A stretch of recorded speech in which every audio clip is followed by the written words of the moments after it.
C'est un petit vol par sa durée, mais un grand vol pour les hélicoptères de demain.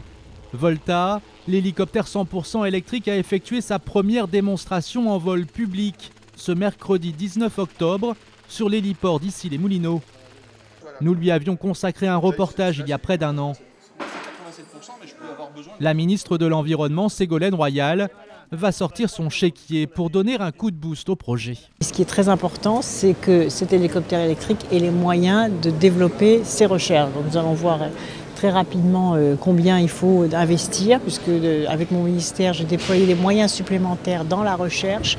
Et c'est typiquement ce type de projet que je souhaite soutenir et aider financièrement. En raison de la pluie, tous les systèmes de la machine n'étant pas protégés, Volta n'aura volé qu'une petite minute à basse altitude.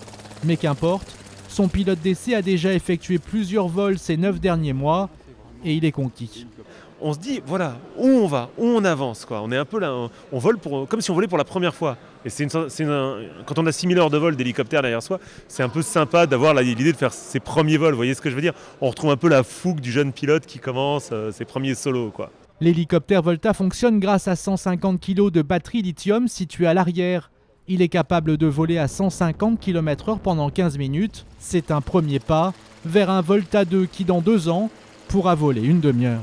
Cet appareil il va continuer à vivre, donc on va y apporter des modifications visant à améliorer son efficacité, réduire l'empreinte sonore, améliorer ses performances, lesquels systèmes seront ensuite transférés sur un appareil, justement le fameux Volta 2 qui sera biplace, lui, est certifiable potentiellement.